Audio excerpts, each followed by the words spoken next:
Today I'm going to do my song New York to Montana, and when the song's over, stick around and I'll tell you how we wrote it. We're the songwriters.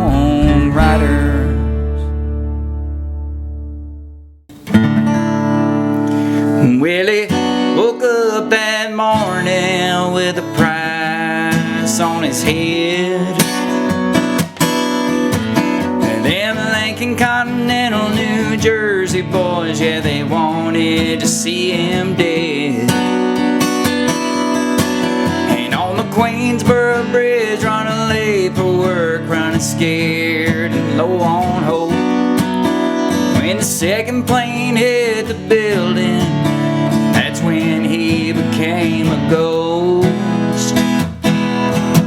And he drove and he drove and he drove from New York to Montana, slipping through the cracks. New York to Montana, running hard and never looking back.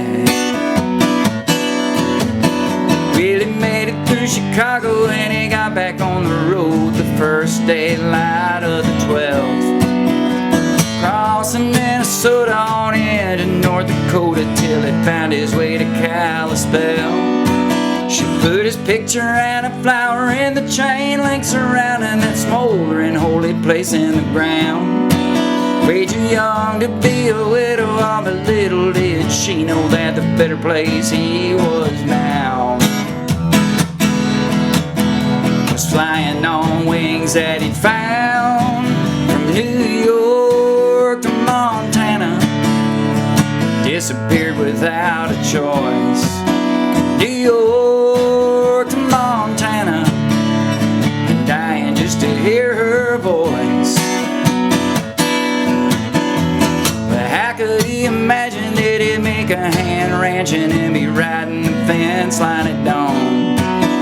In no time, that number crunching, paper pushing, white collar city boy was all but gone. He'd had enough of waiting and she fainted when she finally heard his voice on the phone.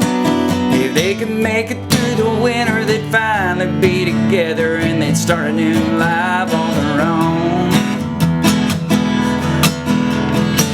But back in Jersey, somehow they learned he might not be one of the missing. They started tailing Jody cause they knew if it was true, soon she'd be leaving to be with him. In her rear view mirror, all she could see was that sun-painted shrinking skyline. Westbound, hammered down, no stopping now, with the feeling in the back of her mind that they might not be far behind. But still she drove on through the night from New York to Montana, white knuckle hands on the wheel. New York to Montana, hands of hell and nipping at her heels.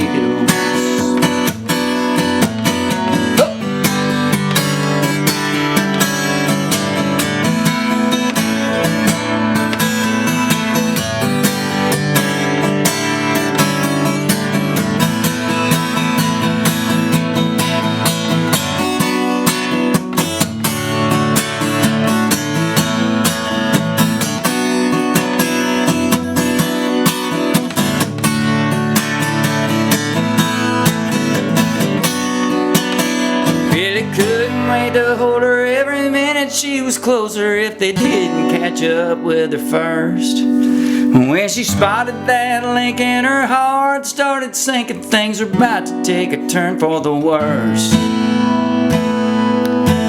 Now that winter it was hard, but in the time they'd spent apart he'd gotten dead-eye good with a gun. And when those Goombas caught her at the front gate, he picked them off one by one. 3 shots rang out and it was done. After all those miles that they'd come from New York to Montana, she ran straight into his loving arms. New York to Montana. say they're still where they are. With 2 kids and a cattle farm, and 3 shallow graves by the barn.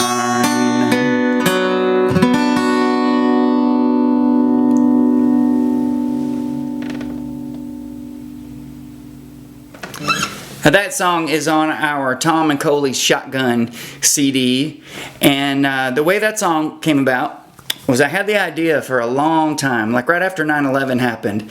I remember thinking, what if somebody that worked in the Twin Towers had a reason to disappear? Like maybe their life was in danger, or like the guy in the song, needed to skedaddle. So I had that idea for a long time, but I didn't know where to go with it.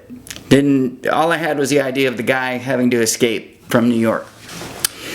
So years later, I want to say 2013 or 14 maybe, I met this guy named Zach Nytomt, and we were on a trip down to the King Ranch in South Texas near Harlingen, and we were doing an event for this group called Trinity Oaks.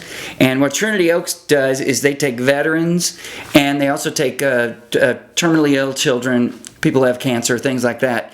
They take them on these dream hunting trips on the King Ranch.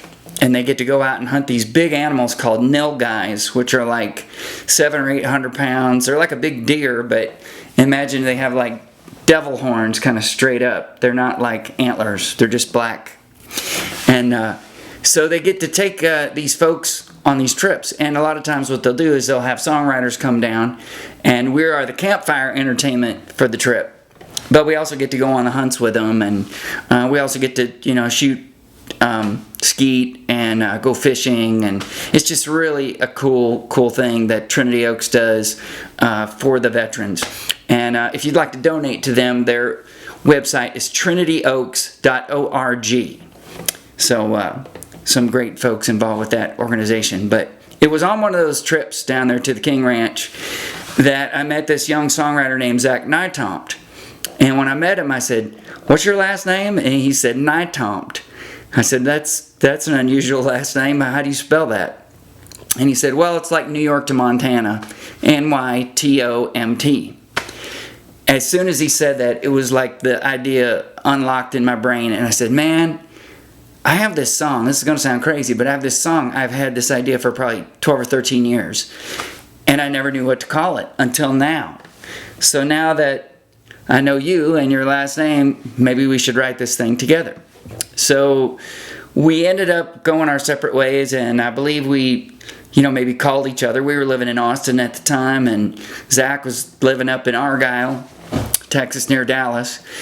And so we'd only see him once in a while. So it took a couple years of, getting back together and calling him, hey man, we got to finish that song. Come on, we got to finish it. So finally, we got it all done, and it turned out so great, and ended up recording it. Like I said, in Nashville. Robert Wright produced the record, and it's incredible. He put French horns on it, like a big Western soundtrack. It's incredible what he did with that song. But so right around the time that we recorded it, I had a gig with my wife Coley, and we were in Boise performing at this place. And I think we weren't even doing the song live at that point, but I met this guy after the show named Dan Sullivan. And I knew Dan, I'd met him before, and he's an author. He's written some books based on the songs of an artist named Jim Morris. He's written 3 of those books. And he introduced me to his friend, and he said, this is my buddy, he's over here from Montana. And I said, oh, I just wrote a song about Montana. And he said, really, what's it about? And I told him the story, and he said, that sounds like my next novel. So I was like, really? He said, yeah, send me the lyrics and send me the recording of the song, and I'll just see what I can come up with. So just a few short weeks later, he sent me like the first 10 pages of the book, and I loved it. I was blown away. I thought it was exactly what I wanted. So he kept sending me pages, and we would kind of give him our feedback. I'd send it to Zach, and he would kind of throw his feedback in there. And I think it was in like 71 days, Dan wrote an entire novel based on that song. And it came out in January of 2019. I believe it was. And so now it's a novel, New York to Montana. You can get it on Amazon. I'm going to put links in the comments below so you can find out where to get that. You can also get it on audible.com, which is great if you're one of those people that likes to drive and listen to books. I do that quite a bit, or on airplanes. That's a lot of fun. But it's really exciting to see a song go from just a song to being a novel to, who knows. I feel like one day it's going to be a movie. I just have that feeling because I think it's a great story. So thanks to Dan Sullivan for writing the novel. Thanks to Zach Nytomt for your last name for writing the song with me. And I hope y'all like the song. And don't forget to subscribe to my channel.